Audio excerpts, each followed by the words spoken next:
Hey folks, it's Nate. Thanks for joining me for another Iron Age comic review, and today I want to take a look at Achromatic Chronicles Green, which is the second in this series from J. David. This is not exactly a sequel. This is more of a companion piece to the original book, which makes me a little less skeptical about the naming convention.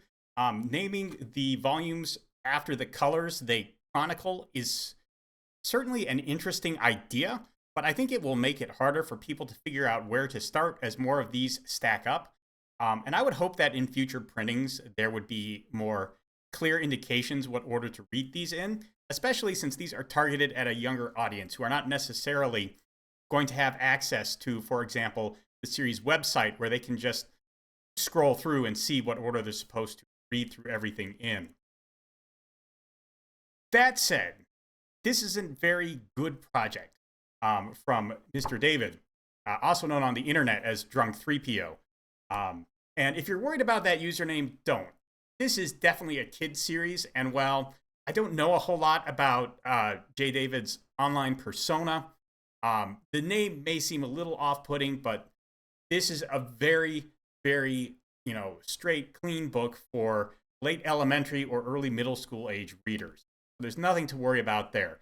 And I think it's probably a good idea, actually, not to have his internet persona named on the book, all things considered. In fact, I was not familiar with... I was unfamiliar enough with J. David's online persona that I actually saw him interviewed about this book, and I did not connect it.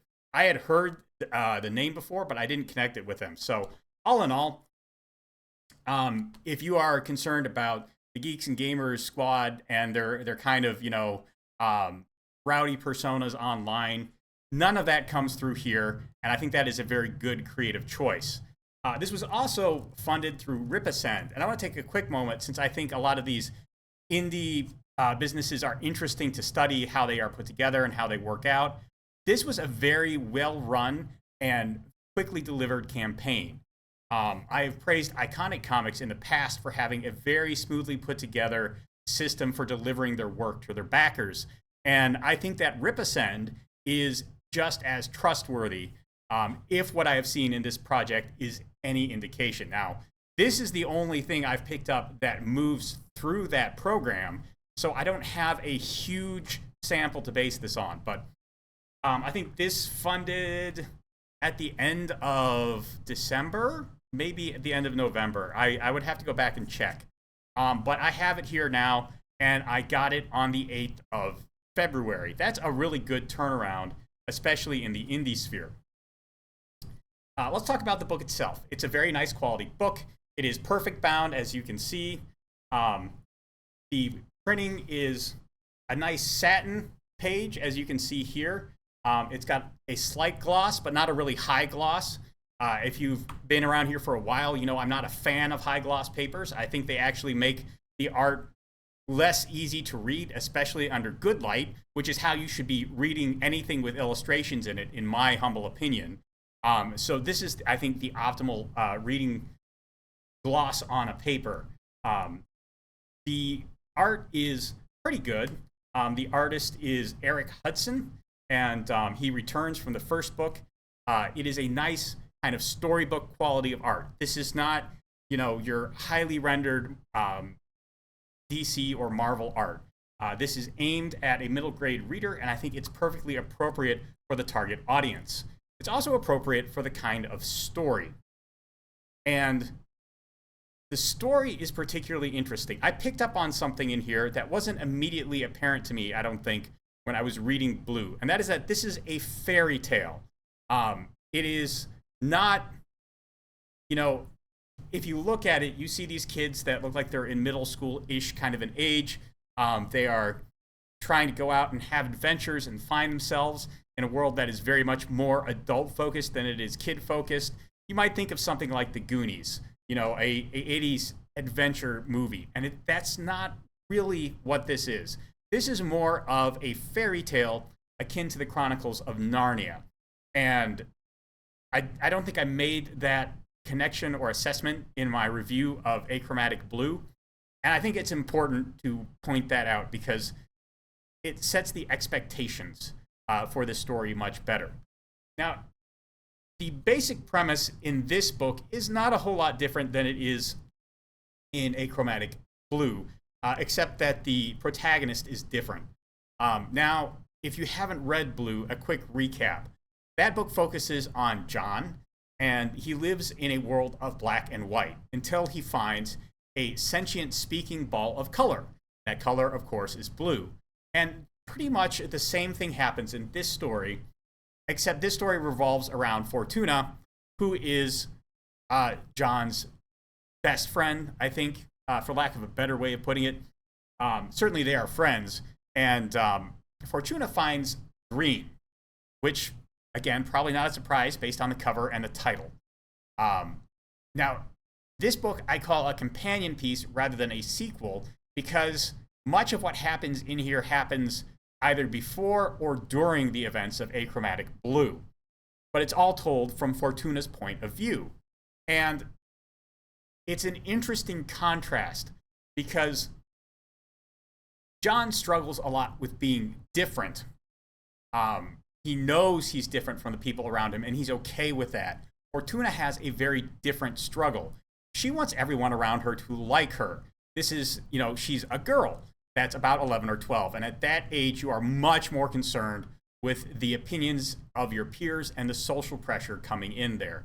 So I think as a companion piece, looking at it from a different point of view, it's very useful. It's also interesting because it tells us how Fortuna gets into the situation we see her in when we meet her in Blue. And that is, it is an interesting mix. I don't want to recap the whole story. I do recommend this book. So I am going to spoil a few things, but if you just want to know whether I think it's good, yeah, it's worth picking up, especially if you have kids or nieces or nephews that you want to get a nice middle grade comic for that they can read and enjoy. So this story, it revolves around Fortuna finding a color and going to the world of color, which is very interesting. But it also sets up some of the different conflicts that she will encounter from her point of view. John was facing the challenge of being different and wanting to be different. Fortuna is facing the challenge of being different and kind of still wanting the approval that comes with being the same.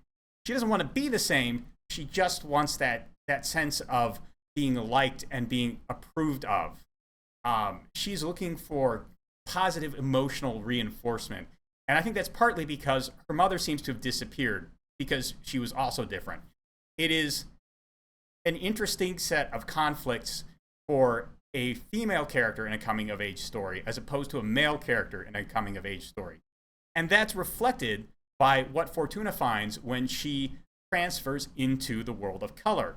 Instead of being on the edge of civilization with a band of pirates, Fortuna arrives in a royal court, and she is given the opportunity to meet the queen of the world of color. And from there, a bunch of really interesting things happen that illustrate Fortuna's strengths and her weaknesses. She goes through a series of challenges and tests that she passes fairly easily. And from one point of view, that may seem to be convenient. But what you quickly gather as you read through this is that Fortuna is passing these tests very easily, but they aren't solving any problems for her. The new position she finds herself in after she passes all these tests actually makes it harder for her to win the approval of people around her. Now, not only does she have to keep the people she knows in the world of gray happy, she also has to keep the people in the world of color happy. And this piles more and more pressure on her and illustrates how she is kind of in the horns of a dilemma. She is different, and being different does make her special and capable of things no one else is capable of, but it also moves her further away from what she really wants. Because as she struggles to do all these things that only she can do, she loses the approval of people on both sides of the equation.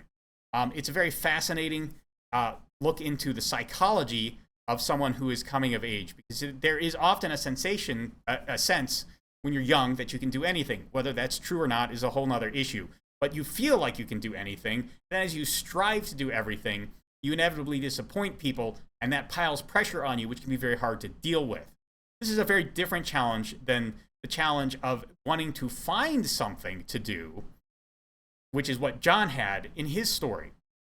As these two stories dovetail near the ends of each volume, we see that there's probably going to be some level of collaboration necessary between these two characters. And I'm looking forward to seeing more of that. My biggest issue with this book is that it does not break a whole lot of new ground. I would say that by the final page of Achromatic Green, we are really in the same spot, just from Fortuna's point of view, as we were at the end of Achromatic Blue. There's nothing wrong with that per se. But if you're looking for progress in a story, it may bother you a little bit. There is a certain amount of expectations that come with telling a story. People expect to see that story moving forward a little bit with each installment. However, I think the formulation of the covers, this is green, and Achromatic Blue was pretty much the same, except with John holding the color blue instead of Fortuna holding the color green. So it was pretty clear to me, just from this cover, that we were going to be getting a lot of the story about Fortuna that we missed in Achromatic Blue. That may bug some people. I think having these two different coming-of-age conflicts set up is important, because not every kid faces the same hurdles as they are going through that transformative adolescent period. And this is very much a story aimed at adolescents who are trying to find themselves in that coming-of-age period. I think both stories are of importance, and which one resonates with you more? I'm not going to say one is a boy's story and one is a girl's story, although there is a certain element of that. Like I said, I think part of it is people who are looking for their place versus people who are looking for approval. It's a much different kind of core driving motivation. Obviously, there is, I think, a certain amount of gendered element to that. Girls are more sensitive to social pressure than boys are. Boys are more looking for their one thing than girls are. But looking back on, my middle school years, which are admittedly at this point a while back, I think I definitely experienced elements of both of those things as I was growing up. So I think having both of them represented here is a good thing. There are a couple of, minor nitpicks here. I think there are, especially on the more text-heavy pages, some unintuitive layouts to the speech bubbles and things like that. There's no mention of an editor in this book, and that could be Aaron DeAnthony Brown, who is also credited below J. David here on the title page, or he could just be a co-writer. I think having a layout editor to go through and look at everything once it's actually on the page and make some minor tweaks would really help.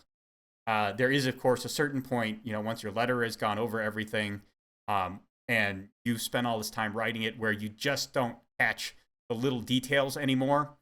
And having a fresh set of eyes look over the book to look for those kind of things would certainly help it out. But out of about 100 pages, here, there was maybe 3 or 4 pages where I saw those issues, and they were really just... Okay, there was one sequence where the paneling was really kind of murky. And I think something could have been done with tails between the speech bubbles, maybe, to make it clear which order things were read in. But other than that, they were very minor. And I will actually, since it was enough that I actually had to stop reading and rewind and reread again, and not just once or twice, but 3 times. It is this page right here, and this bottom half in particular. I found the panel layout very hard to track there. And I think if things had been tied together a little bit closer, maybe we had some speech balloon tails going from panel to panel, I would have been able to follow that a little bit better. But by and large, it is a clearly written, it is a fairly satisfying and interesting tale that presents one of the struggles of growing up in pretty clear terms. I am still really interested to see what is going to happen now that John has very clearly made the existence of color obvious to everyone in Glassberry. But that wasn't really what this particular installment of the story was about, and I'm okay with that. All in all, I would give this book a 4 out of 5, and while I don't think it stands on its own, I don't think you can really appreciate achromatic blue without achromatic green. So I would say it serves very well as a continuation of the story, or at least an expansion of the story.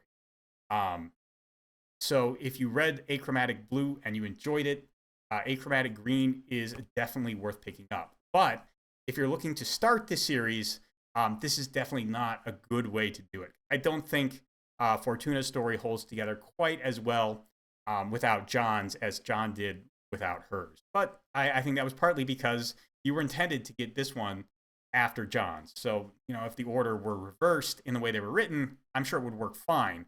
It's just this is the order they were told in. And so you are expected to have blue as a starting point to understand green, which, from a color wheel perspective, actually kind of makes sense. All in all, this is a really great follow-up effort, and I look forward to seeing what comes next out of this series. Now, if you're interested in what I write, which is something I talk about a lot here when I'm not reviewing other people's work, you can check out my book, Have Spell Will Travel, by following the Amazon link down in the description of this video.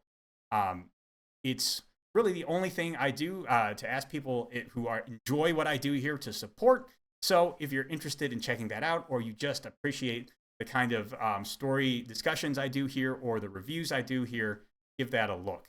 Let me know what you think of the Achromatic Chronicles if you've read them down in the comments below. There's a like button and a subscribe button down there. You can use those as you see fit, and I will talk to you later.